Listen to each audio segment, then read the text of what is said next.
नमो तस् भगवतो अरहतो सम्मा सम्बुद्धस्स। नमो तस् भगवतो अरहतो सम्मा सम्बुद्धस्स। नमो तस् भगवतो अरहतो सम्मा सम्बुद्धस्स। साधु साधु साधु। श्रद्धांत पुण्यवंत उपासक और उपासिकाओं, हम सभी लोग तथागत सम्यक संबुद्ध के द्वारा उपदिष्ट श्री सद्धर्म श्रवण कर रहे हैं, देख रहे हैं। विशेष रूप से तथागत के धर्म देशनाओं में जो बोधिपाक्षिक धर्म है, बोधिपाक्षिक धर्म को मूल करके हम लोग धर्म देशनाएं श्रवण कर रहे हैं। अभी तक हम लोगों ने इस 37 बोधिपाक्षिक धर्म में 4 सम्यक प्रधान, 4 वृद्धिपाद आदि के बारे में विस्तार से जानकारी देखी है, और 4 सतिपट्ठान के बारे में भी हम लोगों ने काफी जानकारी देखी है। सतिपट्ठान में काया में कायानुपස්සना, वेदनानुपස්සना और चित्तानुपස්සना हम लोगों ने पूरी तरह से देख लिया है, समझ लिया है। आज हम धम्मानुपස්සना, सतिपट्ठान का चौथा चरण धम्मानुपස්සना के बारे में आज हम सीखेंगे। तो जैसे मैंने इससे पहले भी कहा था, अन्य अनुपස්සना करते हुए भी यही कहा था कि जैसे काया में कायानुपස්සना हो, वेदनाओं में वेदनानुपස්සना हो और चित्त में चित्तानुपස්සना हो, तो कैसे कोई व्यक्ति, कैसे कोई भिक्खु धम्म में धम्मानुपस्सी होकर विहार करता है। जैसे हमने इसे पहले भी देखा था, सेम टू सेम है कि यहाँ कोई भिक्खु आतापि संपजानो सतिमा, यानी कि क्लेशों को तपाने वाला वीर्य अपने में बढ़ाता हुआ, उसके बाद में संपजानो अपने इरियापथों में होने वाले सभी क्रियाओं के बारे में प्रज्ञा के साथ में जानकारी देखता है, संपजन्य बनता है सतिमा, और अपने सभी इरियापथों में भी स्मृतिवान बनता है। और साथ में और 2 चरण आते हैं, विनेय लोके अभिज्ञा दो मनसन, और अपने भीतर जो भी जिस चीजों के बारे में है या जिस तरह का भी लोभ जाग सकता है, इसको अभिज्ञा बोलते हैं, लोभ भाव को। तो उसको क्या करना है? दूर हटा देना होता है अपने मन से, बिल्कुल उसको अलग करना होता है, विनय हटा देना है। और साथ में दो मनस्सन, दो मनस होता है द्वेष संस्कार से युक्त चैतसिक जो पीड़ा होती है, चैतसिक दुख होता है, वो भी मन से हटाना चाहिए। और जब ऐसा कोई व्यक्ति होता है, ऐसा व्यक्ति धम्म में धम्मानुपस्य होकर विहार करता है। तो जिस किसी व्यक्ति को इस तरह से धम्मानुपස්සना करनी होती है, उस व्यक्ति को यही चरणों से आरंभ में पूरे करने होते हैं। और मैं विस्तार से कुछ बातें उसके जैसे पहले बताए वैसे बताने की जरूरत नहीं है। अभी सीधा हम आगे धम्मानुपස්සना के अंतर्गत आने वाली जो बातें हैं वो देखते हैं। धम्मानुपස්සना में 5 टॉपिक्स है। धम्मानुपස්සना में 5 ऐसे पॉइंट से कर्म स्थान है जो जिससे धम्मानुपස්සना होती है। तो इसी धम्मानुपස්සना के अंतर्गत आने वाला पहला पर्व है, पहला एक पक्ष है, वो है नीवरण। नीवरण निवर्णों के बारे में है। तो धम्मानुपස්සना का अर्थ मैं थोड़ा सा और भी बताता हूँ कि जैसे कि एक शरीर है, तो शरीर का एक स्वतंत्र एक अपने एक टॉपिक है। शरीर पर, शरीर के स्तर पर या चित्त के स्तर पर जो संवेदना जाती है, तो वेदना एक स्वतंत्र टॉपिक है। और जो चित्त होता है, है ना। तो चित्त का भी एक अपना स्वतंत्र एक आइडेंटिटी है। किसी भी कार्य को मूल करने के, मतलब कार्य करने से पहले जो फ्रंट में जो रहता है वो चित्त है, वो भाव है। तो वो चित्त, जिसको मन कहे, चित्त कहे, तो वो भी एक स्वतंत्र टॉपिक है। तो उसी चित्त में, उसी चित्त को मूल करके, उसी चित्त को मूल करके जो धर्म जागता है, या जो भी उस चित्त में आ, स्वभाव जागता है ना, उसी को हम कह सकते हैं धर्म कहते हैं। चित्त में उत्पन्न, चित्त में उत्पन्न हुए स्वभाव धर्म को ही क्या कहते हैं? ये चित्त का एक टॉपिक है, आलम्बन है। तो उसी तरह से उसको चैतसिक के रूप में भी देख सकते हैं। तो ये धम्मानुपස්සना ऐसा ही है।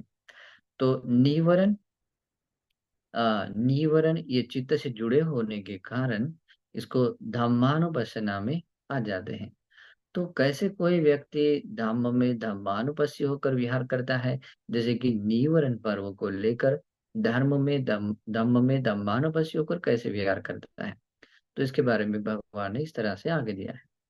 कथंच पन भिक्खवे भिक्खु धम्मेषु धम्मानुपस्सी विहरति। भिक्षुओं, कैसे कोई भिक्खु धर्म में धर्मानुपस्सी होकर विहार करता है।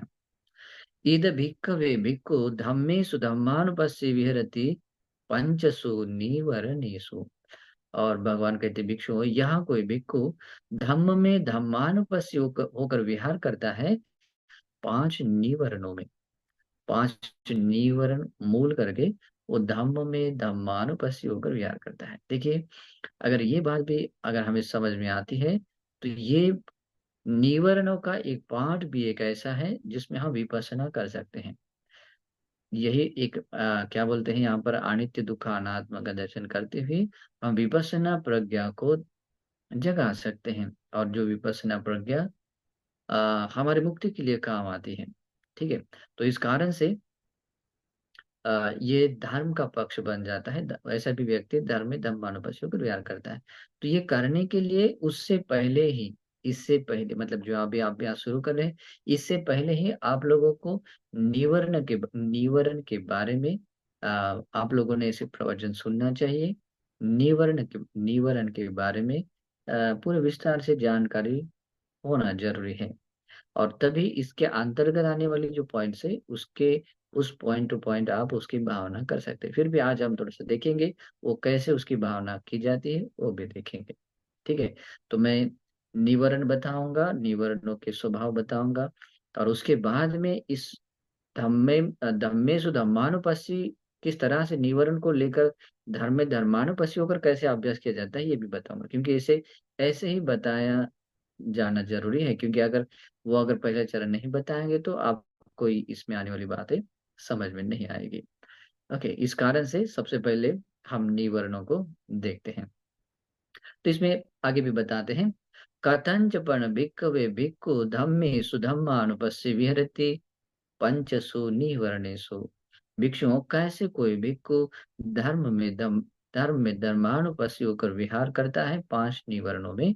पांच निवर्णों में धर्म में धर्मानुपस्सी होकर कैसे विहार करता है। ओके। तो आगे भगवान बताते हैं, इद भिक्खवे भिक्खु संतं वा झतं काम छंदं अत्थि में अझतं काम छंदोति पजानाति। ओके।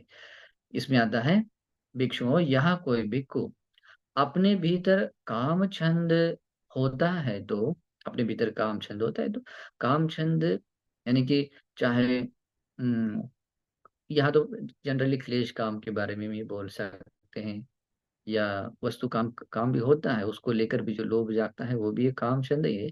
लेकिन यहाँ देख सकते हैं क्लेश काम को लेकर बताया गया है।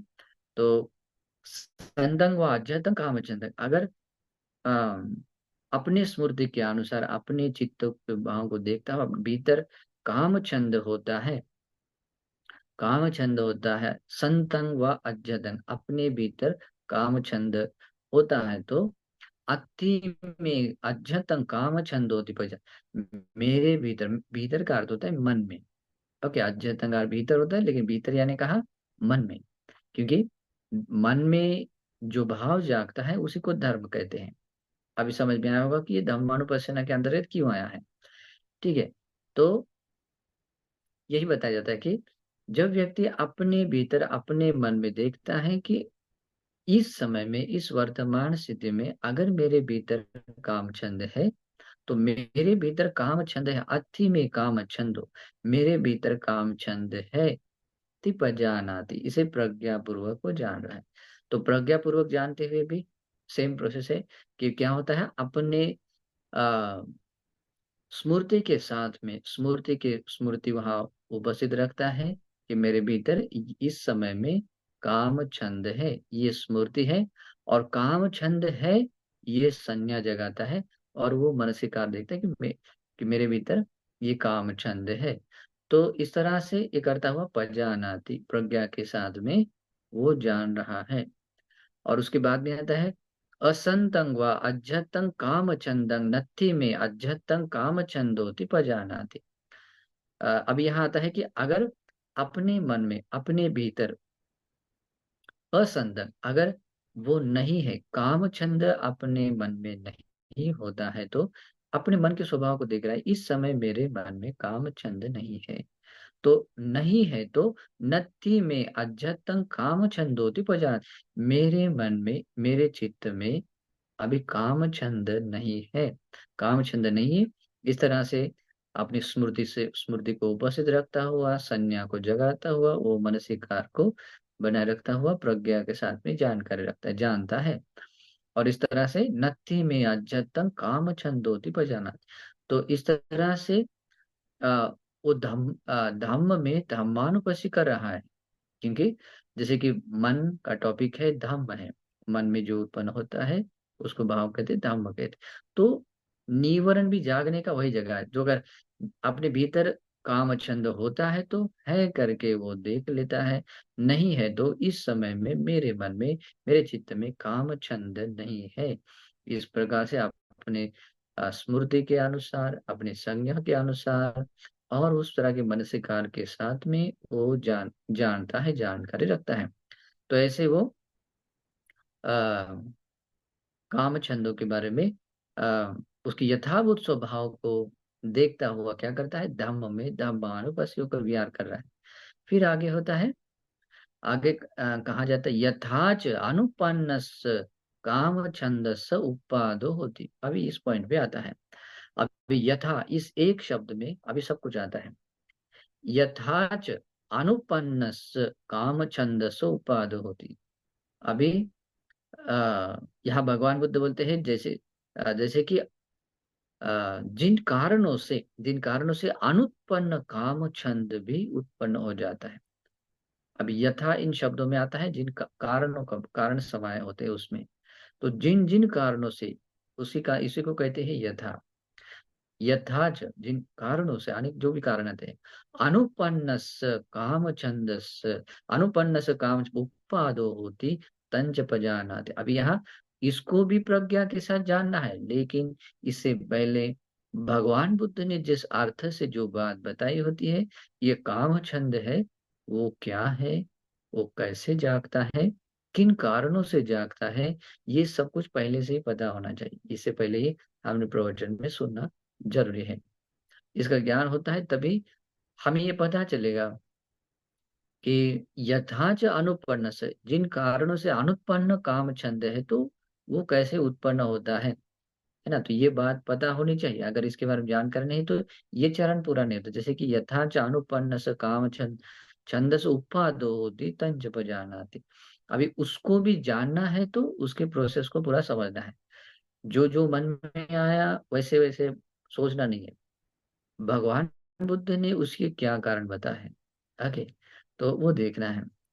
काम कहते हैं, जैसे कि देखा जाए तो ऐसे पांच है, जो आ, रूप है, शब्द, गंध, रस, स्पर्श है।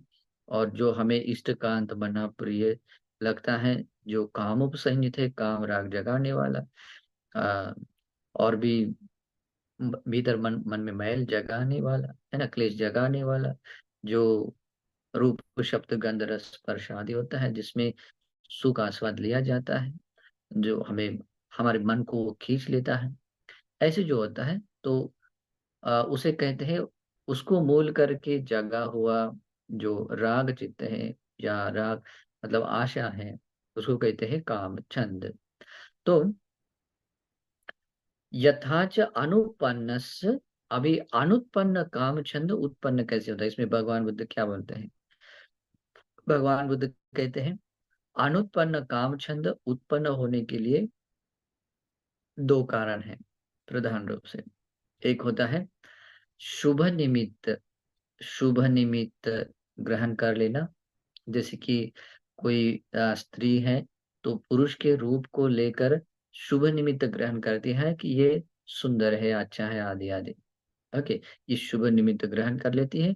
और शुभ निमित्त तो है, लेकिन शुभ निमित्त में अयोनिसो मनसिकार। अभी शुभ निमित्त पहले से ही वो क्या उस शुभ निमित्त ग्रहण कर लिया है, लेकिन उसमें और क्या कर रहे हैं? अयोनिसो मनसिकार, जो कि बिल्कुल मतलब यथार्थ मनसिकार नहीं होता है, गलत तरीके से, या ऐसे कह सकते हैं संज्ञा विपल्ला से। इसका मतलब होता है कि जो जैसा होता है वैसा नहीं, बिल्कुल उसके विपरीत रूप से उसके अनुसार मनसिकार किया जाता है, उसको कहते हैं अयोनिसो मनसिकार। तो इस शुभ निमित्त को ग्रहण कर लेना और वहां पर बहुलता से, बहुल ये भी बात देखना है, बहुलता से अयोनिसो मनसिकार करना। जैसे कि जिस रूप शब्द गंध रस स्पर्श को लेकर क्या करा है, वो तो अनित्य होते हैं, लेकिन उसको समझ रहा है कि ये तो नित्य है। ये एक्चुअल में वो दुख भी होते हैं, लेकिन उसको समझ आ रही कितना सुखद है, कितना सुख है, कितना प्यारा लग रहा है ना। चाहे रूप शब्द गंध रस स्पर्श, वो दुख होता है लेकिन उसमें सुख समझते हैं। और वो नित्य ध्रुव शाश्वत न होने के कारण भी, और अपने अंडर कंट्रोल न होने के कारण उसको मैं, मेरा या मेरी आत्मा नहीं कह सकते, लेकिन हमें वही लगता है कि ये मैं हूँ, ये मेरा है, ये मेरी आत्मा है। तो उसको आत्म के रूप में, मतलब उसको क्या कहते हैं, अलग तरीके से विपरीत इसमें दृष्टि से वो देख लेता है, उसको समझ लेता है। और साथ में ये जो रूप को लेकर, जैसे कि अपने बॉडी में बहुत सारे दुर्गंधियां होती है, चाहे अंग प्रत्यंग भी शरीर का होता है, उसको लेकर क्या होता है, शुभ निमित्त जागता है। अशुभ है, जैसे कि हमने 32 प्रकार की गंदगियां देखी है ना। जैसे केसा, लोमा, नखा, दंता, त्वचा, मंसन, नार आदि। तो ये जो जैसे कि शरीर का जो भी पार्ट लगता है, तो वो वास्तव में अशुभ ही है, लेकिन वहां पर क्या देखा जाता है, ये कैसे शुभ है, कैसे सुंदर है, कैसे अच्छा है। अभी कैसे शुभ है करके उसको अगर बार बार देख रहा है ना, बार बार देख रहे हैं, तो क्या होता है, वहां राग जागता है, वहां काम छंद जागता है। तो ये होता है अनुत्पन्न काम छंद को उत्पन्न होने का कारण। अभी इतना ही नहीं है, अभी उसके लिए और भी ऐसे बहुत सारे कारण बन जाते हैं, जिन जिन कारणों से ये आ, काम छंद उत्पन्न हो जाता है। जैसे कभी कभी आदमी उस तरह के कामरागी लोगों के संपर्क में आने से भी होता है, या उस तरह के बातें चर्चा विमर्श करने से भी ऐसा होता है, या क्या कहते हैं कि मतलब ऐसे विपरीत अ, प्रतिकूल वातावरण में वो रहता है, और उसको उसी तरह का मतलब उसकी इंद्रियों को वो चारा मतलब देता रहता है। तो इससे भी क्या होता है, ये अनुत्पन्न काम छंद उत्पन्न हो जाता है। लेकिन इसकी वजह में एक ही बात बताई गई है कि शुभ निमित्त ग्रहण कर लेना, और उस शुभ निमित्त में बहुलता से अयोनिसो मनसिकार करना, ये क्या कारण है, ये कारण बनता है अनुत्पन्न काम छंद को उत्पन्न होने के लिए।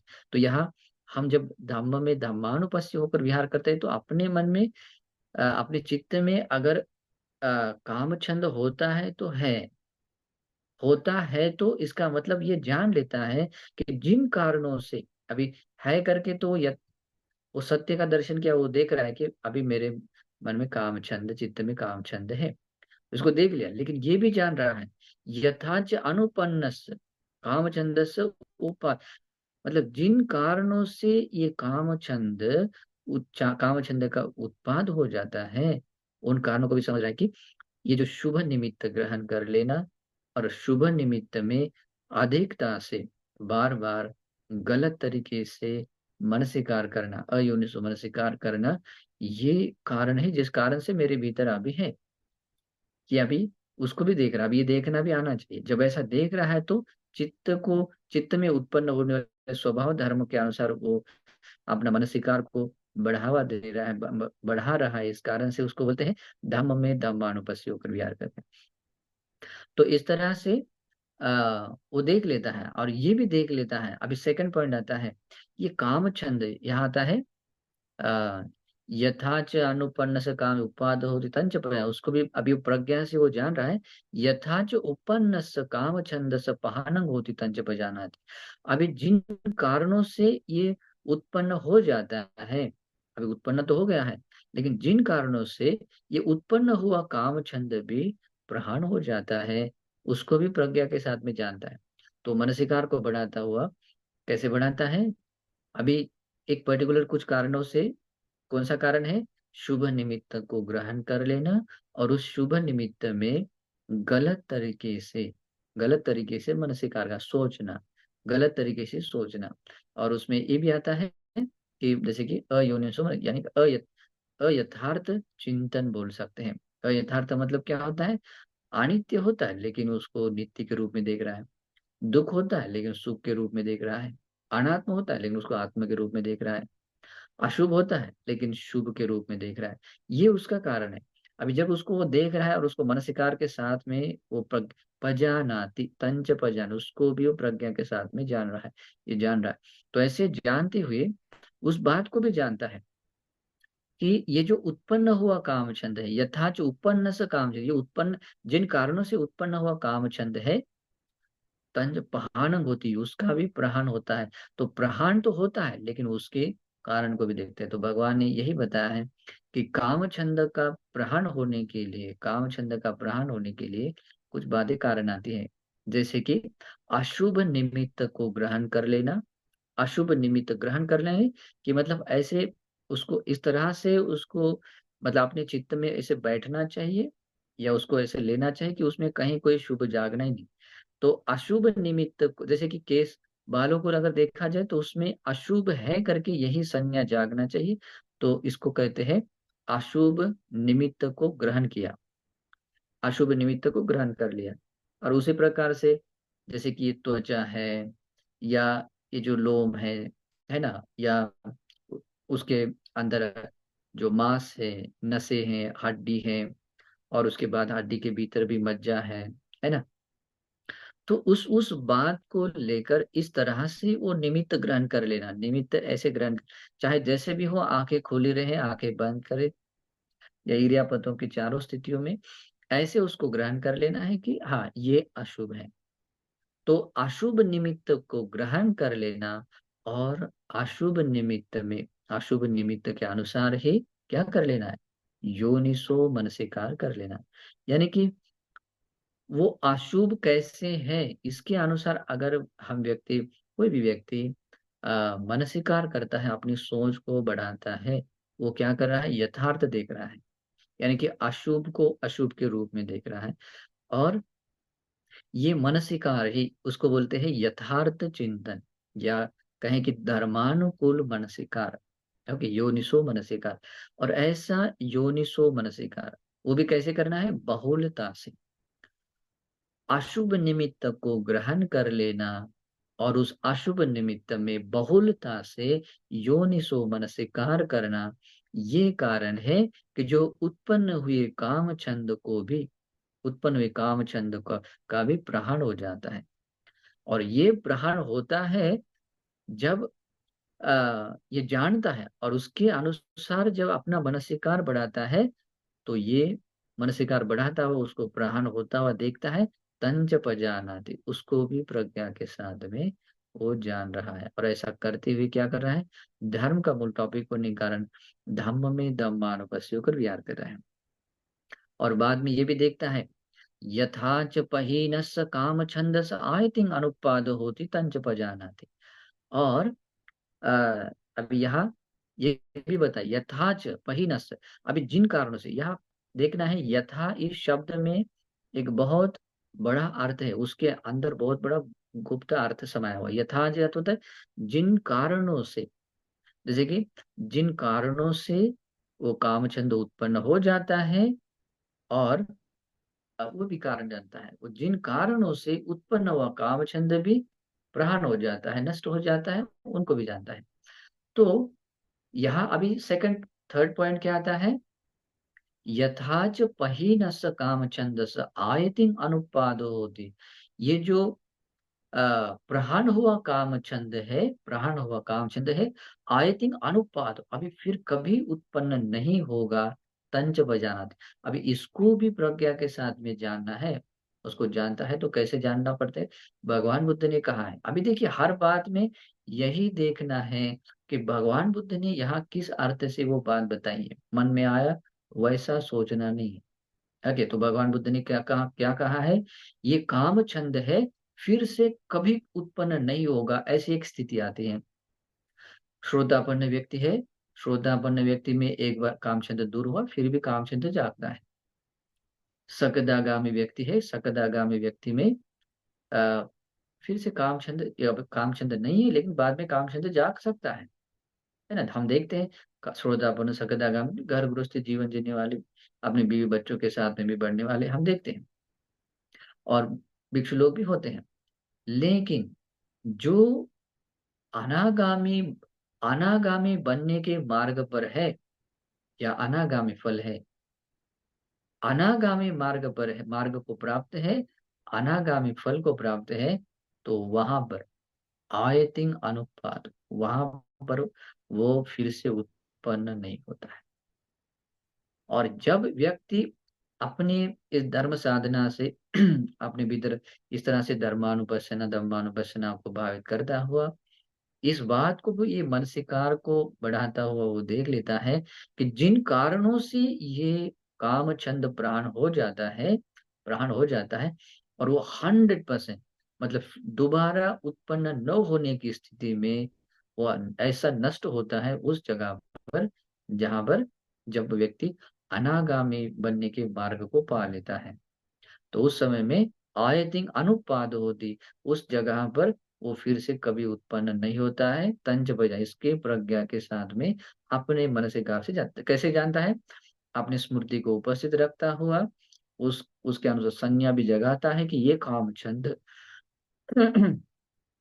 अभी जो जागा हुआ ये काम छंद है, वो फिर से न उत्पन्न होने के स्वभाव में भी आता है। तो इसके इसको ये संज्ञा भी जगाता है, और ये मनसिकार को अपने में बढ़ाता है।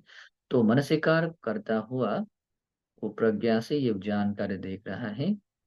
तो क्या देख रहा है कि ये आयतिंग अनुपाद, ये फिर से उत्पन्न होने वाला नहीं है। जब इस तरह का मनसिकार बढ़ाता हुआ भावना करता है, तो पजानाति, प्रज्ञा के साथ में वो जानकारी देख रहा है। तो ऐसा करता हुआ क्या होता है? वो धम्म में धम्मानुपस्सी होकर विहार कर रहा है। तो इस तरह से ये धम्मानुपස්සना का ये पहला चरण, काम छंद को लेकर, काम छंद निवर्ण को लेकर, इस तरह से कोई भिक्खु धम्म में धम्मानुपस्सी होकर विहार करता है। फिर आगे अभी ये काम छंद को आपको समझ में आया, तो अभी इसी चरण से अगले वाला चरण भी देखना है। संतं व अज्झतं व्यापादं अत्थि में अज्झतं व्यापादोतिपजानाति। वो देख लेता है अपने भीतर, अपने भीतर यानी अपने चित्त में, अपने मन में अ, अत्थि अत्थि में अध्यतन व्यापाद, अगर उसके भीतर अगर अ, व्यापाद का अर्थ होता है द्वेष भाव। व्यापाद को तीन कैटेगरी में विभक्त किया जाता है। ओके, एक व्यापाद होता है यानी कि द्वेष भाव जो वाणी से प्रकट किया जाता है। दूसरा है अपने शरीर के व्यवहार से, मतलब क्रियाओं में प्रकट किया जाता है। और तीसरा है व्यापाद जो अपने मन से भी वो प्रकट किया जाता है। तो ये प्रकट करने के द्वार हैं। लेकिन क्या कहते हैं, वाणी और शरीर के द्वारा अपने जो व्यवहार किए जाते हैं, उसमें अगर वो द्वेष भाव प्रकट होता है, तो उसको व्यापाद कहते हैं। उसको क्या कहते हैं? व्यापाद। लेकिन चित्त में अगर ऐसा द्वेष भाव उत्पन्न होता है, तो उसको व्यापाद नहीं कहते, उसको पटीक कहते हैं। वो भी उसी का चरण है, ये उसका एक उसी का एक लक्षण स्वभाव सेम होते हैं, लेकिन चित्त चित्त में उत्पन्न होने के कारण, अपनी क्रियाओं में बाहर वाणी या शरीर की क्रियाओं में न होने के कारण क्या होता है कि वो पटिक कहलाता है। तो यहाँ क्या बताता है, व्यापादिक निवरण है, यानी कि ऐसा द्वेष जो अपने वाणी और शरीर के क्रियाओं से, मतलब क्रियाओं में, व्यवहार में आ जाता है। तो यहाँ देखना है संतंग व संतंग व जतंग व्यापाद, मेरे भीतर, मेरे मन में, मेरे चित्त में अगर व्यापाद है, मतलब द्वेष भाव है, पटिक भाव कह सकते हैं, तो अपने भीतर अगर व्यापाद है, यानी कि पटिक क्यों बोला गया है, क्योंकि जो द्वेष अभी वाणी के द्वारा प्रकट किया जाता है तो सबसे पहले वो मन में जागता है, शरीर की क्रियाओं में उतरता है तो उसको भी वो मन में जागता है। ओके, तो इसलिए कहा कि अपने भीतर वो धर्म, मतलब धर्म का टॉपिक बन जाता है। अपने भीतर द्वेष हो है तो अति में अध्यतम व्यापार, मेरे भीतर इस समय द्वेष है, व्यापाद है, ऐसा वो क्या करता है, समझ लेता है। समझ लेता है ना, मतलब पहचानाति, तो समझने के लिए वो उसी प्रकार से वो स्मृति उसकी बहुत शार्प रहती है, स्मृति रहती है, संज्ञा जगाता है कि अभी मेरे भीतर इस समय में व्यापाद है, ये संज्ञा जगाता है, और इसको मनसिकार के साथ में मनसिकार को बढ़ाता हुआ समझता है। तो इस तरह से वो मनसिकार जानता हुआ पजानादि, प्रज्ञा से वो जान रहा होता है। तो ऐसा करता हुआ धम्म में धम्मानुपस्सी होकर विहार कर रहा है। असंतंग व अज्ञतंग व्यापाद, अपने भीतर अगर व्यापाद द्वेष भाव अगर नहीं होता है तो नत्थि में अज्ञतंग व्यापाद होती पजानाति, इस समय मेरे मन में, मेरे चित्त में व्यापाद द्वेष भाव नहीं है, इसको प्रज्ञा के साथ में वो जानता है। यथा चानुपन्नस्य व्यापादस्य उपादो होती तंच पजानाति, यथाच, जिन कारणों से अनुत्पन्न व्यापाद, अनुत्पन्न द्वेष भी उत्पन्न हो जाता है, उसको प्रज्ञा के साथ में वो जानता है। तो यहाँ पर भी सेम टू सेम भगवान ने जो जो कारण बताए हैं, उन्हीं कारणों को लेकर इसे क्लियरली समझ देना जरूरी है। तो भगवान ने क्या कहा, यथाच, मतलब ये कौन से कारण है कि जो अनुत्पन्न व्यापाद, अनुत्पन्न द्वेष भी उत्पन्न हो जाता है। तो भगवान बुद्ध ने यही कहा है कि जैसे कि पटीघ निमित्त है, पटीघ निमित्त यानी कि कोई भी ऐसा किसी व्यक्ति को, घटना को, किसी को मूल करके द्वेष मूलक निमित्त को मन में ग्रहण कर लिया, ऐसे बांध लिया, तो उसको कहते हैं पटीघ। ओके, द्वेष मूलक आपने चित्त में ऐसे भाव जगाया और ऐसे स्ट्रांगली बांध दिया, तो वो क्या होता है, पटीघ निमित्त जिसने ग्रहण किया है, और उस पटीघ निमित्त को मूल कर, अभी पटीघ निमित्त तो पहले तो ग्रहण कर लिया, लेकिन उसी पटीघ निमित्त को मूल करके क्या कर रहा है, और उसके अनुसार बार बार सोच रहा है, उसने मुझे गाली दी, उसने मुझे ऐसा बोला, ऐसा ऐसा, जो भी है, अभी पहले से भी वो निमित्त द्वेष मूलक उसने क्या किया, वो निमित्त ग्रहण किया, लेकिन उसी को क्या कर रहा है, उसके बारे में बहुलता से सोच रहा है, बहुलता से सोच रहा है, क्या सोच रहा है कि अभी वो जैसे जैसे वो द्वेष बढ़ने लायक उसके बारे में सोच रहा है, तो क्या होगा, उसको कहते हैं अयोनिसो मनसिकार, वो गलत तरीके से सोच रहा है। ओके, पहले से पटिक निमित्त को ग्रहण कर लेना, और उस पटिक निमित्त में बहुलता से नहीं कि बार बार वो उसके अनुसार मनसिकार सोचना, अयोनिसो मनसिकार करना, यही कारण है जो अनुत्पन्न द्वेष को उत्पन्न करता है और उत्पन्न हुए द्वेष को बढ़ाता है। तो अनुत्पन्न द्वेष अब उत्पन्न होने का ये कारण है, तो कोई भी भिक्खु इस तरह से समझ लेता है, यथाच अनुपन्नस, यथाच अनुपन्नस, ये जो मेरे, जिन कारणों से ये अनुत्पन्न व्यापार उत्पाद होती उत्पन्न हो जाता है, उत्पन्न हो जाता है, उन कारणों को भी समझ लेता है। जब कारणों को समझ लेता है, इस वर्तमान स्थिति की इस सच्चाइयों को जब व्यक्ति एक्सेप्ट करता है, समझ लेता है, तो क्या होता है, उसका उसका देखते हुए, यथाभूत देखता हुआ धम्म में धम्मानुपश्यना कर रहा है, पजानाति पजानाति, तो प्रज्ञा के साथ में जान रहा है।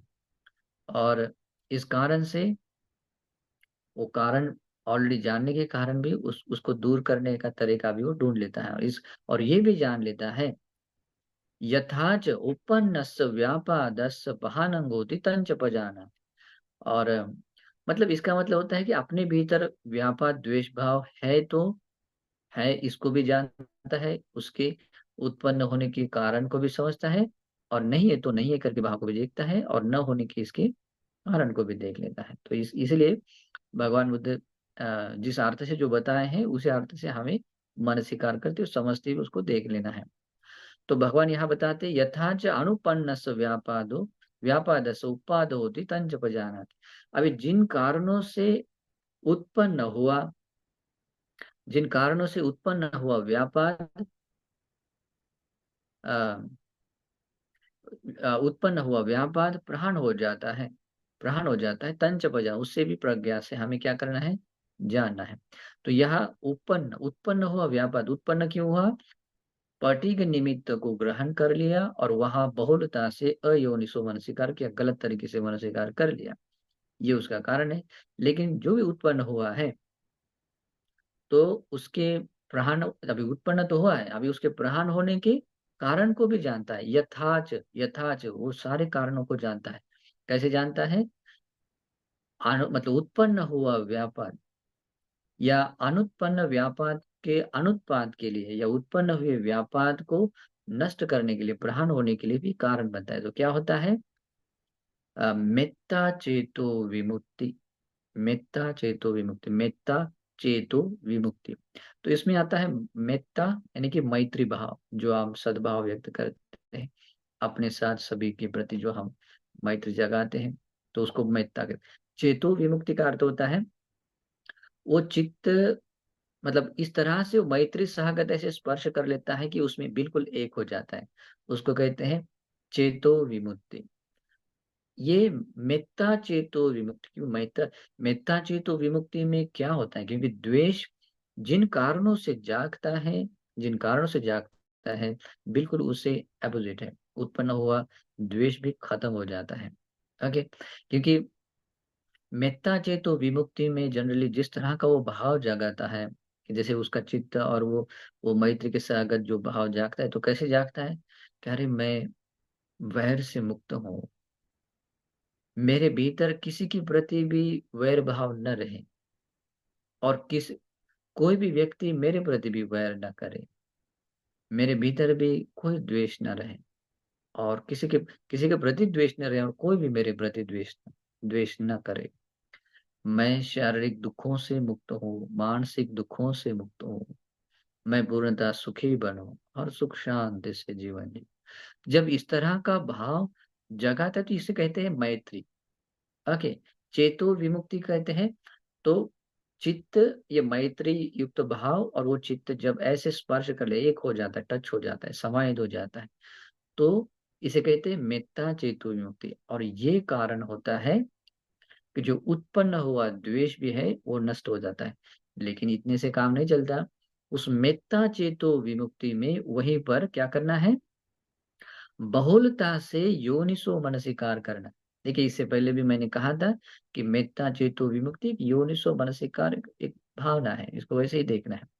तो वहां पर बहुलता से योनिसो मनसिकार करना है, मेत्ता चेतो विमुक्ति, विमुक्ति विमुक्ति को अपने भीतर मतलब उत्पन्न करना है, या उसका प्रतिलाभ करना है, और वहां पर बहुलता से उसका भावना करनी है, उसकी उसका अभ्यास करना है, यानी कि उसको योनिसो मनसिकार करना है।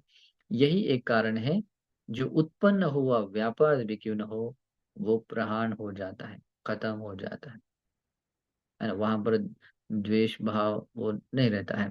तंच पजानाति, और इस बात को भी प्रज्ञा के साथ में उसको जानना होता है। जब ऐसे मानसिकार को बढ़ाते हुए इस अपने भीतर के इस व्यापार द्वेष स्वभाव को जब हम देख रहे होते हैं, मानसिकार को ये करते हुए प्रज्ञा जानकर रख रहे हैं, प्रज्ञा से पजानाति, प्रज्ञा के जान रहे हैं, तो भगवान बुद्ध कहते वो व्यक्ति धामों में धामानुपस्सी होकर विहार कर रहे हैं। फिर आगे ये कहता है कि यथाच पहिनस् व्यापादस् आयतिं अनुपादो होती तंज पजानाति। और यथाच जिन कारणों से अब ये व्यापाद द्वेष भाव जो प्रहीन हो जाता है, नष्ट हो जाता है, ये व्यापाद जिन कारणों से प्रहान हो जाता है, खत्म हो जाता है, वो खत्म होने के बाद एक पर्टिकुलर ऐसे लेवल में भी वो व्यापाद द्वेष भाव खत्म हो जाता है कि जो फिर से कभी उत्पन्न नहीं होता है।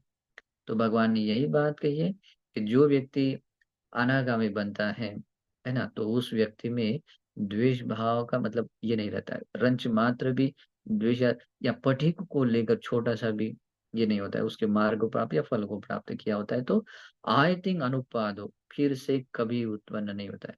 और निर्वाण पाने के बाद तो 100% वह तो अनागामी में ही है, तो निर्वाण में तो कहना ही क्या है, इतना ही कह सकते हैं।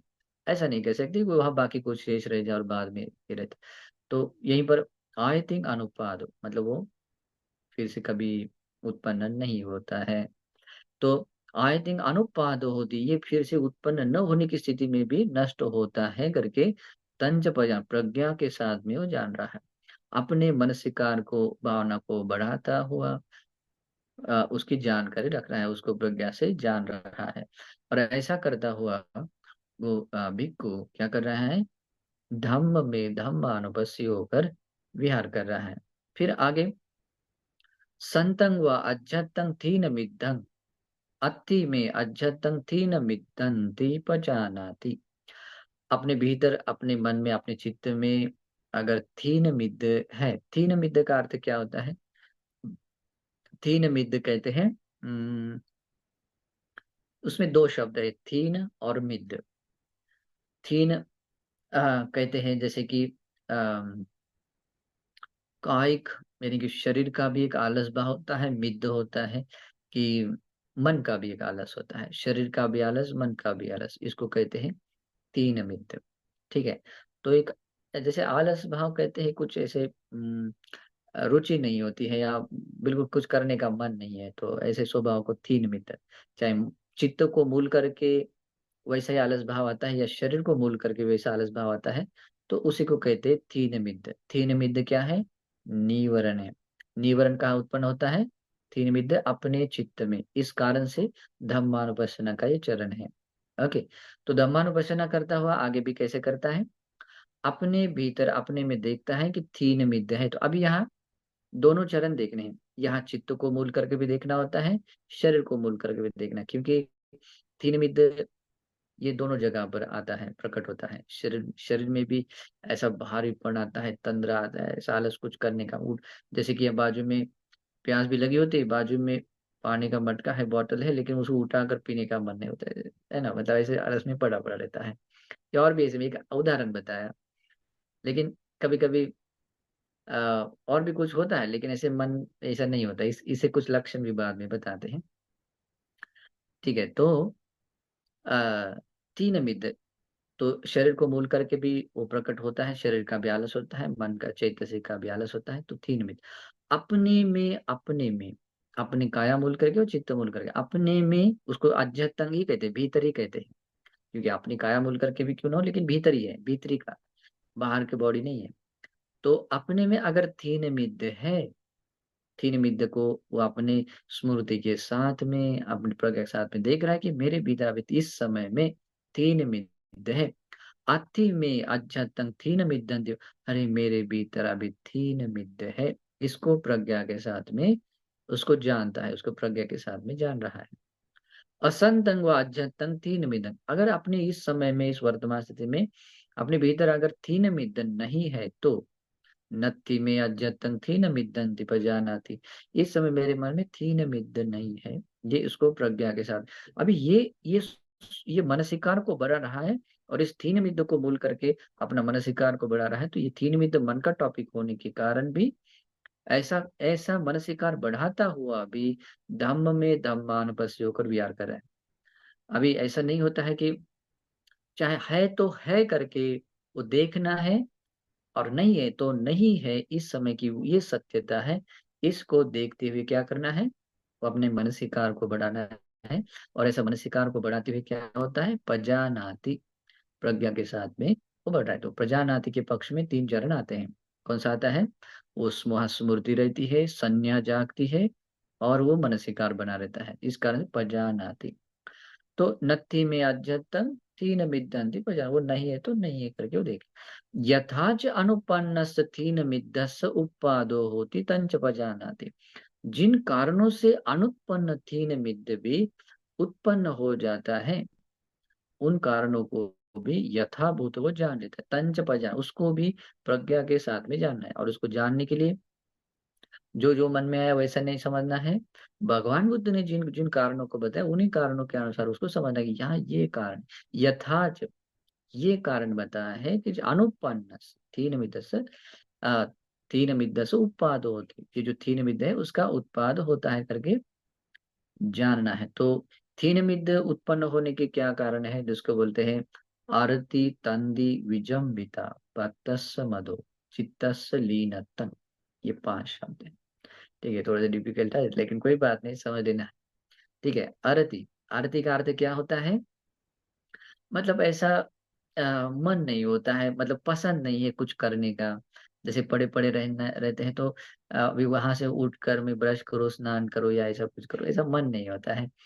और या भूख भी लगी तो खाना खाने का ये नहीं हो रहा है ना, और भी कुछ करना होता है तो मन नहीं है, अरुचि है, उसको बोलते हैं आरती।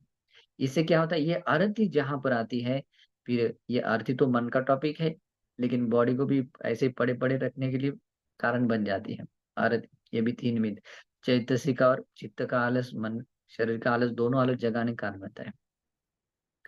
तो इस तरह से तीन मिद जागता है आरती। तंदी, तंदी का अर्थ तंद्रा में सब, जैसे कि कोई व्यक्ति खाना खाता है और कुछ पर्टिकुलर प्रकार का ऐसा कर लेता है, तो उन लोगों के भीतर भी क्या होता है, ऐसा भारीपन आता है और ऐसा अलग सा फील होता है ना, ड्राउजीनेस ऐसे कह सकते हैं। तंदी विजम्बिता, अभी मन तो जमाई नहीं देता है ना, लेकिन क्या होता है, ये शरीर आता है, जैसे कि अब भारीपन ऐसा ऐसा अलग से लग रहा है, काम करने का मन नहीं है कुछ, तो क्या होता है, हम ऐसे ही जमाए देते हैं मुंह खोलकर, ऐसा बड़ा सा करके। हाँ, तो इसको बोलते हैं जमाई देना, जमाई बोलते हैं, है ना। तो ये क्या है, ये थीन मिद्द का पूर्व लक्षण है। ठीक है, मतलब वो थोड़ा सा अ, ये आ रहा है, आएगा, थीन मिद्द का ही प्रकार है, मतलब करने का मन नहीं हो रहा है, उसको बोलते हैं तंज विजम विता भत्तस मधु।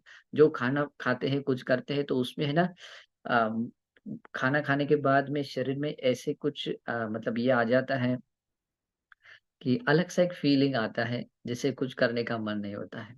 उसको खाना खाने से उत्पन्न हुआ मद कहते हैं।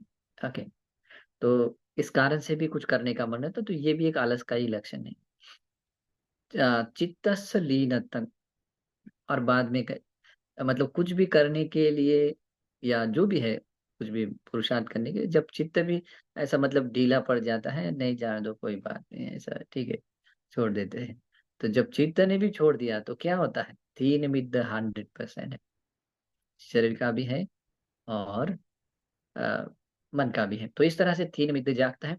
तो ये सारे कारण है, भगवान बुद्ध कहते हैं। और भी ऐसे अनेक दूसरे भी कारण हैं, लेकिन ये उसकी इस कैटेगरी में सब आता है। तो भगवान बुद्ध कहते हैं ये सारी चीजें हैं जो अनुत्पन्न तीन मिद्द को उत्पन्न होने के लिए, और उत्पन्न हुए तीन मिद्द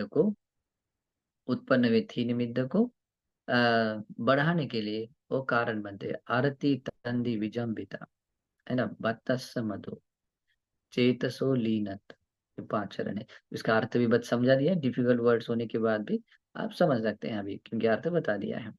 ये कारण है। तो ये कारण है, तो ये कोई भिक्खु इस तरह से धम्म में धम्मानुपස්සना करता हुआ ये समझ लेता है, यथाच अनुपन्नस, यथाच अनुपन्नस तीन मिद्दस उप, जिन कारणों से ये अनुत्पन्न तीन मिद्द भी उत्पन्न होता है, इसको भी वो क्या तंच पजान, वो प्रज्ञा के साथ में वो जान रहा है, जिसके जानता है, और जान मानसिकार को बढ़ाता हुआ प्रज्ञा के साथ जान रहा है, तो वो धम्म में धम्मानुपस्य होकर विहार करता है। यथा चोपन्नस्य थीन मिद्धस्य पहानंग होती तंच पजानाति, और जिन कारणों से उत्पन्न हुआ थीन मिद्द भी क्या होता है, वो नष्ट हो जाता है, खत्म हो जाता है। उसको भी, उस उन कारणों को भी प्रज्ञा के साथ में वो जानता है, यानी कि वो मानसिक कार्य को अपने में बढ़ाता हुआ उसे उसको जानता है। और ऐसा उसको फिर उसके कारण क्या है? तीन मिद तीन मिद के क्या कहते हैं, जो उत्पन्न है अभी, लेकिन उसको अभी खत्म कर नष्ट करना है, तो उसके भी नष्ट होने के लिए कारण आता है। तो उसको आते हैं, तीन चरण आते हैं, जैसे कि आरंभ धातु, निक्खम धातु, परक्कम धातु। आरंभ धातु कह रहे हैं कि आरंभ धातु में दो चरण आते हैं। सबसे पहले कि आपको जो कुछ भी करना होता है, उस करने के बारे में स्ट्रांगली ऐसी इच्छा जागती है कि नहीं, मुझे किसी हालत में करना है। वो इच्छा जगाई और आपने वो प्रयास किया, उसको बोलते हैं आरंभ धातु। परक्कम धातु, परक्कम धातु, और आपने उस प्रयास, तो मतलब इच्छा जगाई और आपने प्रयास स्टार्ट किया, अभी प्रयासों में क्या कर रहे हैं, वो निरंतरता भी ला रहे हैं। ओके, प्रयासों में प्रयास तो करे, लेकिन प्रयासों में निरंतर ला रहे हैं, उसको बोलते हैं आरंभ निक्कम धातु। ओके, मतलब अभी चल रहा है। परक्कम धातु, और इसका अर्थ होता है कि उस वीर्य को, उस पुरुषार्थ को ऐसे आप दृढ़ता के साथ धारण करते हैं कि अगर वो बार बार करना पड़े या जैसे भी है, लेकिन उसको ऐसे बनाए रखते हैं कि ये किसी भी हालत में छोड़ना नहीं है, मुझे तो मेहनत करनी है। जब ऐसा ये कर लेते हैं, तो भगवान बुद्ध क्या कहते हैं, वो थीन मिद्द दूर होता है। और थीन मिद्द दूर होने के और भी बहुत सारे कारण हैं, है ना। थीन मिद्द दूर होने के लिए बहुत सारे कारण हैं। तो सबसे, जैसे कि आप अगर भगवान को मिलते हैं या भगवान की श्रावकों को मिलते हैं, तो थीन मिद्द भी दूर होता है। या थीन मिद्द दूर होने, या ऐसे लोगों के बीच में, ऐसे लोगों के साथ रहते हैं जो बहुत वीर्य करने वाले लोग हैं, उनके साथ में रहते हुए हम ऐसे पड़े पड़े नहीं रहेंगे, सोते सोते समय दिन रात नहीं गुजारना, है ना। अगर ऐसे आलस में पड़े हुए, तू भी सो गया मैं भी खाने गया, तू भी सोते मैं भी सोता करके सब कराटे लेने वाले बनेंगे, तो है ना। कभी कभी ऐसा होता है, किसी सेंटर्स में देखते हैं, खाना खाने के बाद ये भी सोने का आवाज आता है, वो भी सोता है, वो भी सोता है ना, सब लोग सोते हैं, फिर 3-4 बजते हैं, अरे इतना टाइम बीत बीत गया। तो ऐसे तीन मिद्द वाले लोगों के बीच में रहेंगे तो उससे भी तीन मिद्द जाता है, लेकिन जो वीर पुरुषार्थ करते हैं, ऐसे लोगों के बीच में रहेंगे तो बिल्कुल ऐसा। और तीसरी बात है, जैसे मैंने इससे पहले भी आपको मैं भोजंग सिखाते समय सिखाऊंगा, वीर्य भोजंग, तो तब सिखाऊंगा। तो आ, ये तीन मिद्द दूर होने के लिए ये दूसरे के एक कारण आता है, उसको कहते हैं सप्पाय कथा, यानी कि ऐसे कुछ धर्म की बातें बताई जाती है जिस कारण से भीतर बहुत वीर्य जागता है, बिल्कुल आलस करने का मन नहीं होता है। वो दिन सुबह से लेकर शाम तक, शाम से लेकर फिर रात में देर रात तक मेहनत करने का बात, तो उस अनुकूल अगर कोई गाइडलाइन दिया जाता है, कोई ऐसे ऊर्जा जगाने वाली कोई ऐसे स्टोरीज बताते, जैसे आरंत सारिपुत्त बंती जी की, आरंत मुगलान बंती जी की, आरंत महाकाश्यप बंती की, तो ऐसे उनके बारे में जब सोचते हैं, उनके बारे में कोई बताते सुनते हैं, तो फुल एनर्जेटिक आदमी बन जाता है ना। तो ऐसे ही होता है। तो ऐसे उसको कहते हैं सब पाएगा था। तो ऐसे भी होता है, लेकिन उससे आगे भी है। तो थीन मतलब थीन मिद्द को नष्ट करने के लिए ये कारण तो बनते हैं, आरंभ धातु, निक्कम धातु, परक्कम धातु, है ना। तो ये तीन चरण ऐसे हैं कि जो आपको 100% आपके इस थीन मिद्द को, उत्पन्न हुई थीन मिद्द को भी नष्ट करने के लिए कारण बनते हैं। और और भी ऐसे बहुत सारे कारण हैं, लेकिन जैसे कि योनिसो मन स्वीकार करना, और उसमें से एक चरण आता है आलोक संज्ञा को ग्रहण कर लेना। आलोक संज्ञा को, जैसे कि आलोक संज्ञा को ग्रहण, इसे पहले भी मैंने शायद बता दिया है, जैसे कि रुद्धिपाद की भावना सिखाते समय। तो उसमें मैंने बताया था कि आलोक संज्ञा कैसे ग्रहण की जाती है। दीवा संज्ञा बोलते हैं उसको, दीवा संज्ञा को। जैसे कि वो भरे दोपहर के समय में जैसे ही वो आलोक होता है, उसी प्रकार को निमित्त ऐसे ग्रहण करते हैं कि आंखें बंद करके खुली रखते हुए वो निमित्त बना देता है। और जब कभी ऐसा होता है तो उस संज्ञा को जगाता है, अधिष्ठान करता है, तो ये तीन मिद्दे इससे भी दूर हो जाता है। तो इस प्रकार से उत्पन्न हुआ तीन मिद्द भी वो नष्ट हो जाता है, जिन कारणों से होता है वो भी उसको तंच पजानाति, प्रज्ञा के साथ में वो जानता है। और यथाच पहिनस्त तीन मिद्द आई थिंक अनुपादो होती तंज पजानाति। और ये भी जानता है कि जिन कारणों से, मतलब उन कारणों को भी देखता है ये जो उत्पन्न हुआ तीन मिद है, ये भी हमेशा के लिए मतलब वो नष्ट हो सकता है, ये भी नष्ट हो सकता है। और ऐसी स्थिति में ऐसे नष्ट होता है कि जो फिर कभी उत्पन्न न हो जाए। तो जैसे कि कोई व्यक्ति अगर निर्वाण पा लेता है तो उस व्यक्ति में कभी कभी भी ये नहीं आता है, तीन मिद कभी भी नहीं जाग सकता है। 100% उस व्यक्ति में तीन मिद खत्म हो जाए। इसको भी आई थिंक अनुपात होती तंज पजाना, इससे भी मनसिकार के साथ में मनसिकार को बढ़ाता हुआ प्रज्ञा के साथ में वो जानता है। ऐसा करता हुआ धम्म में धम्मानुपस्य होकर विहार कर रहा है। फिर आगे भगवान बुद्ध कहते हैं धम्मानुपसना करते हुए निवरणों को लेकर, संतंग वाच्यतंग उद्धच कुक्कुचम, अगर आपने भीतर उद्धच कुक्कुच है, उद्धच कुक्कुच कहते हैं, उद्धच और कुक्कुच ये दो शब्द है। उद्धच कहते हैं चित्त की उद्विग्नता, कुक्कुच कहते हैं पश्चाताप को। तो ये एक ही है लेकिन, ठीक है, क्योंकि उसकी उपज एक होने के कारण उसको एक निवरण बनाया है। तो ये अपने भीतर अगर चित्त की उद्विग्नता और पश्चाताप है, अध्यतन अपने भीतर है, अथि में अध्यतंग उद्दच कुक्कुचंति पजानाति, मेरे भीतर उद्दच कुक्कुच है, इसको वो जानता है, पजानाति प्रज्ञा के साथ जानता है। असंतंग व अध्यतंग उद्दच कुक्कुचम, अगर मेरे भीतर अगर उद्दच कुक्कुच नहीं है तो नति में अध्यतंग उद्दच कुक्कुचंति पजानाति, मेरे भीतर इस समय की स्थिति यह है, सत्यता यह है कि मेरे भीतर उद्धच कुक्कुच नहीं है। यथाच यथाच अनुपन्नस्य उद्धच कुक्कुचस्य उपादो होति तंच पजानाति, जिन कारणों से अनुपन्न उद्धच कुक्कुच भी उत्पन्न हो जाता है, उन कारणों को भी वो क्या करता है, प्रज्ञा के साथ में हो जाता है। तो उसको कारणों को समझ लेना जरूरी है।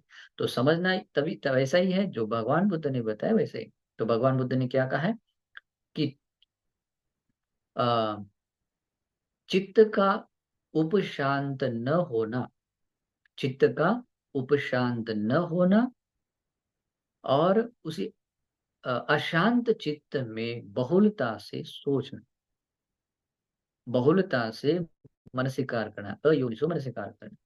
पहले से चित्त शांत नहीं है, उपशांत नहीं है, और उसमें से क्या कर रहे हैं, उसी में और बार बार सोच रहे हैं। देखिए कुछ लोग है ना, वो पागल जैसे करते हैं, बहुत स्ट्रेस से बोलते हैं, साइकोलॉजिस्ट के पास जाते हैं, वो ट्रीटमेंट लेते हैं। ये सब क्यों होता है, उसकी उसकी कमजोरी होती है, वो समझ नहीं लेते हैं क्या होता है। जिन कारणों से चित्त मतलब बेचैन होता है, उसी बेचैन चित्त में क्या करते हैं, बहुलता से बार बार वो सोच बनाते हैं। जिन कारणों से पश्चाताप पैदा होता है, वो और उसी पश्चाताप युक्त चित्त से उसको बार बार दोहराते हैं। इस कारण से भी लोग मेंटल बनते हैं, स्ट्रेस लेते हैं, डिप्रेशन में जाते हैं, और उसको रीजन समझ में नहीं आता है कि हमें क्या करें। और बाद में फाइनल कंक्लूजन पर आकर जब सर दर्द देता है और भी कुछ मुसीबतें आती हैं, बॉडी भी मेंटली बहुत सारे प्रॉब्लम्स क्रिएट होते हैं, है ना, नींद खराब होती है, खाना ठीक नहीं लगता, और सारे प्रॉब्लम आने के बाद पता चले अरे अभी अभी थोड़ा सा ठीक हो रहा होता है ना, अभी गोली खा रहे हैं, कैसे कर रहे हैं, लेकिन थोड़ा सा होश नहीं जगाते हैं, है ना।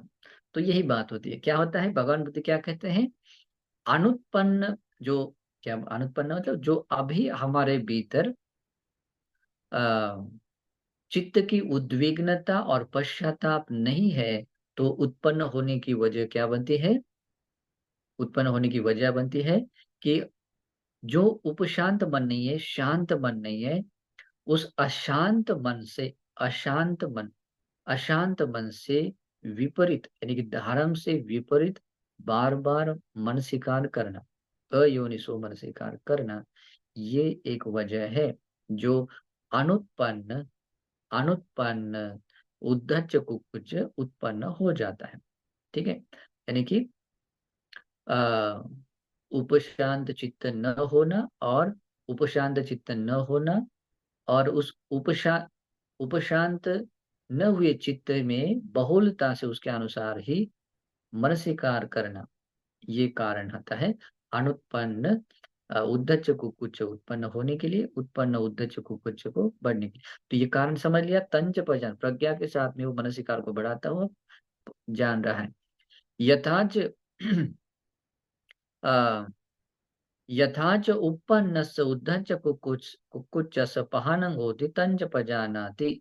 और जिन कारणों से उत्पन्न हुआ उद्धच कुकुच, उत्पन्न हुआ उद्धच कुकुच है, यानी उद्धच कुकुच यानी जो चित्त की उद्विग्नता और पश्चाताप है, वो जो नष्ट हो जाता है, उसको भी अपनी प्रज्ञा के साथ में जानकर रख, वो जानता है, पजानाति, वो जानता है। तो ऐसा अगर जानता है तो धम्म में धम्मानुपස්සना कर रहा है, लेकिन उसको कारण को भी समझता कैसे? भगवान बुद्ध ने जिन कारणों से समझा था, उसी को वो मानसिकार को बढ़ाता है, वो समझ रहा है। जो मन में आया वैसा नहीं करता है। तो उसका कारण बताते हैं क्या होते हैं। चित्त का उपशांत होना। चित्त उपशांत कब होता है? जब कोई व्यक्ति ध्यान स्थिति को पा लेता है ना। चित्त सब कर्म स्थान को बोल, इसलिए हम भी किसी को बोल देते हैं कि अगर आपको कोई प्रॉब्लम है तो थोड़ा सा आनापान कीजिए, बुद्धानुस्मृति कीजिए, मैत्री ध्यान कीजिए, जैसे भी है, जिसमें चित्त आपका उपशांत हो जाए। जनरली आप लोगों को टॉपिक दिया जाता है आनापान कीजिए। ओके, आनापान कीजिए, और वो आनापान भी वैसा ही करना है जैसे भगवान ने बताया है। नहीं तो इधर उधर जोड़ दिया तो वो भी काम खत्म। तो आनापान थोड़ा सा कीजिए, चित्त जब वो शांत होता है, फिर उसके बाद में आप सोचिए, है ना। और ऐसा होता है तो जिन कारणों से वो बेचैनी आ जाती है, जिन कारणों से हमें बहुत सारा पश्चाताप आ जाता है, चित्त ऐसे बहुत भ्रांत होता है, कारण समझ में आता है तो क्या होता है, उन कारणों से हम बिल्कुल उससे चित्त उपशा बिल्कुल क्लियरली दर्शन कर पाते हैं, हाँ ये बात ऐसी, ये बात ऐसी, और इस कारण से वो चित्त की उद्विग्नता भी शांत हो जाती है, पश्चाताप भी दूर हो जाता है। और जब चित्त की उद्विग्नता दूर हो जाती है, पश्चाताप भी दूर हो जाता है, और चित्त शांत रहता है, इससे बढ़कर शांति और कहाँ मिलेगी। लेकिन शांति खोजने के लिए क्या करते हैं, उसको इधर उधर चले लेकर जाते हैं, है ना, अलग अलग तरह के लोगों के पास में। हाँ, बुआ बाबा के पास लेकर गए तो फिर कहीं नहीं किया है, अब अच्छे से उसको एक करते हैं फिर, है ना। तो ये बहुत साधारण एक मार्ग है। तो भगवान बुद्ध का श्रावक इस तरह से धम्म में धम्मानुपස්සना करता हुआ भी इस तरह से करता है। फिर यथाच यथाच पहीनस्य उद्धच कुक्कुच्च आयतिं अनुपादो होति तंज पजानाति। जिन कारणों से ये उद्धच कुकुच्च प्रहण हो जाता है, प्रहण हो जाता है, प्रहण हो जाता है, तो ऐसी स्थिति में वो प्रहण हो जाता है कि जो आयतिं अनुपाद हो, मतलब वो फिर से कभी उत्पन्न नहीं होगा, है ना। तो उद्धच कुकुच्च फिर से उस व्यक्ति में कभी उत्पन्न नहीं होगा। तो ऐसी स्थिति में अगर जैसे कि कोई मार्ग फल का पा लेता है, तो इस तरह से यानी कि आर्य श्रावक बनता है, तो उस व्यक्ति में उद्धच को कुछ नहीं होता है। उद्धच को कुछ उस व्यक्ति में अ, नहीं आता है। ठीक है। तो जैसे कि अनागामी श्रावक है, आनंद श्रावक है, आदि आदि, उसमें ये चित्त का भाव नहीं आता है। ठीक है, वो कुछ भाव नहीं आता है। तो ये भी अपनी प्रज्ञा के साथ में वो जानता है, और ऐसा करता हुआ धम्म में धम्मान पश्चिना करके वो विहार करता है। संतंग व अज्जतंग विचिकित्संग अति में अज्जतंग विचिकित्सा अति प्रजानाति। अपने भीतर अगर विचिकित्सा, विचिकित्सा कहते हैं शंका संदेह को। शंका संदेह होता है कुशल धर्म में, क्या कुशल है, क्या अकुशल है, क्या पाप है, क्या पुण्य है, क्या करने योग्य है, क्या करने अयोग्य है, क्या करने से मेरा भला होता है, क्या करने से मेरा मतलब नुकसान होता है, आदि के कौन से कृष्ण धर्म है, कौन से शुक्ल धर्म है, आदि इन सभी धर्मों को लेकर, इन सभी बातों को लेकर जिसके भीतर शंका है, जैसे कि भगवान बुद्ध धर्म संघ को लेकर भी है, जिसमें वो विचिकित्सा है, तो वो विचिकित्सा है, वो निवरण है, वो आपके ढक देता है। तो अपने भीतर अगर विचिकित्सा है, शंका संदेह है, तो वो इस समय में मेरे भीतर विचिकित्सा शंका संदेह है, इस बात को वो प्रज्ञा के साथ में जानता, पजानाति। असंतंग व अध्यतंग विचिकित्सा। अपने भीतर अगर विचिकित्सा नहीं है तो नथि में अध्यतन विचिकित्सा, विचिकित्साति पजानाति। और मेरे भीतर अभी विचिकित्सा नहीं है, वो अपनी प्रज्ञा के साथ में वो जानता है, पजानाति। यथाच अनुपन्ना ये विचिकित्सा उपादो होती तंच पद। जिन कारणों से ये अनुत्पन्न विचिकित्सा भी उत्पन्न हो जाए, शंका संदेह उत्पन्न हो, किन कारणों से? जब व्यक्ति गलत तरीके से कोई धर्म सुन लेता है तो विचिकित्सा उत्पन्न हो जाती है। किसी धर्म को लेकर कोई अज्ञानता रहती है तो विचिकित्सा पैदा हो जाती है। ओके। और और भी ऐसे मतलब अलग अलग तरीके से हम अगर गलत तरीके से सोचते हैं, है ना, तो इन कारणों से क्या होता है, यानी कि उसको उसको दूसरी भाषा में ऐसा कहा जा सकता है, विचिकित्सा स्थान, यानी कि शंका संदेह उत्पन्न होने वाले जगहों पर क्या करता है, वो गलत तरीके से वो सोच बढ़ाता है। पहले विचिकित्सा उत्पन्न, अभी हमारे जैसे अरहंत होना हमारे लिए कोई साधारण टॉपिक है क्या? नहीं है। अरहंत भगवान बुद्ध है, भगवान के श्रावक है। अभी हमारे लिए टॉपिक न होने के कारण वो शंका जगाने युक्त मतलब बात है। लेकिन वहां पर भी अगर वो गलत तरीके से मिथ्या ज्ञान या उसके बारे में अज्ञान है, तो क्या होगा, उसको शंका संदेह बना रहे, वो शंका करे, अरे क्या ऐसा भी होता है, नहीं नहीं ऐसा, क्या ये पाप है, क्या ये पुण्य है, नहीं नहीं इसमें ये दोष युक्त हो सकता है, नहीं ये निर्दोष हो सकता है, आदि शंका रही समझ लेना, आदमी धर्म में आगे नहीं बढ़ेगा।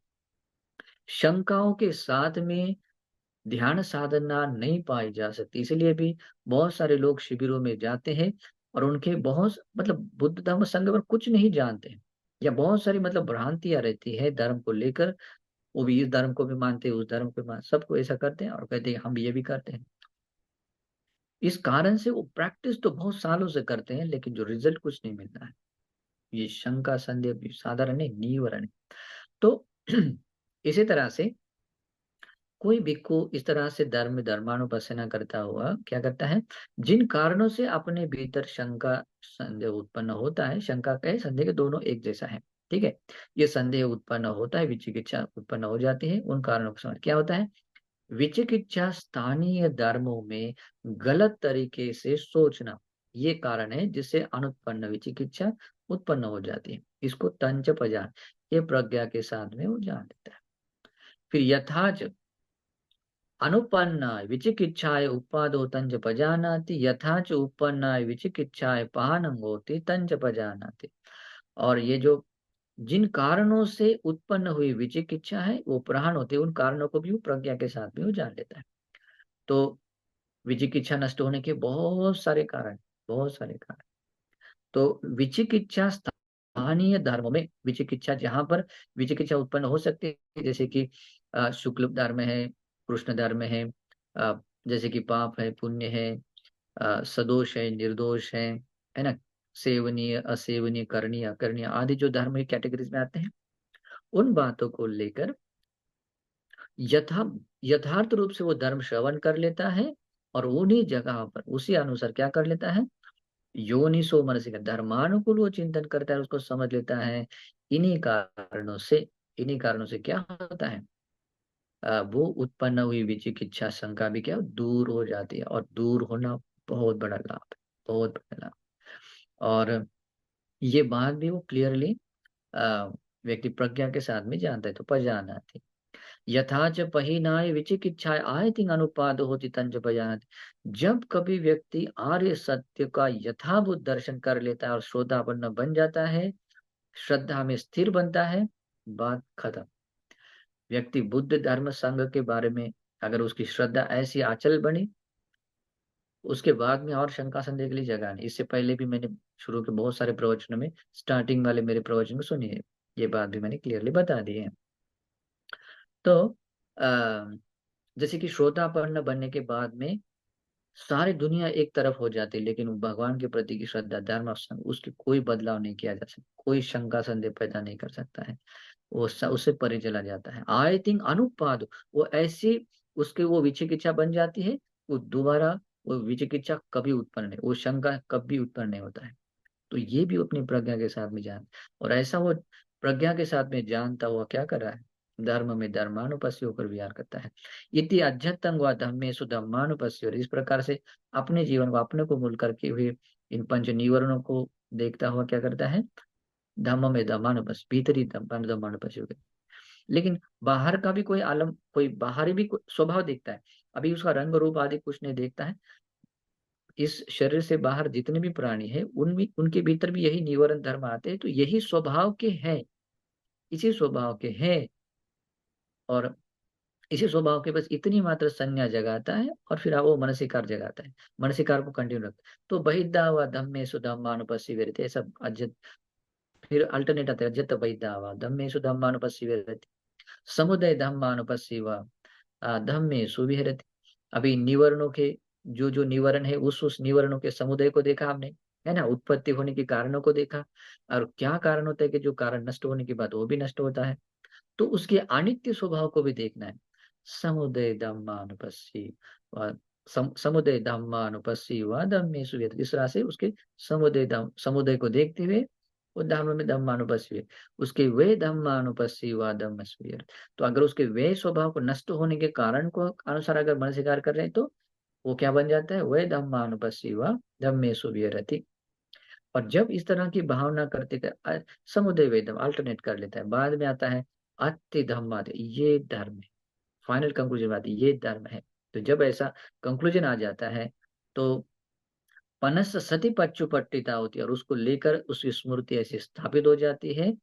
और यावदेव ज्ञान मत्ता है पटिसती मता, और जब तक ये ज्ञान मात्र, ये स्मृति मात्र बनी रहती है, अनिश्चितोच विरति, उस समय उसका चित्त बिल्कुल ऐसा अलग रहता है, कोई दृष्टि या कोई तृष्णा उसमें जुड़ती नहीं, उत्पन्न नहीं होती है।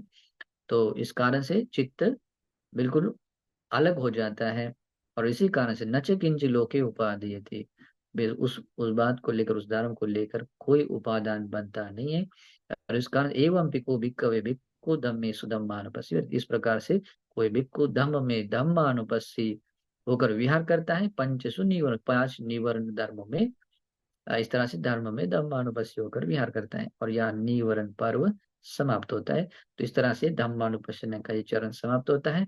इसको समझ लीजिए, समझ में नहीं है तो दोबारा सुन लीजिए और प्रैक्टिस कीजिए, फिर देखिए ये धर्म कैसे आपको प्रतिफल देता है। अगला वाला चरण अगले संडे में देखते हैं। यहाँ प्रवचन समाप्त करते हैं। नमो बुद्धाय।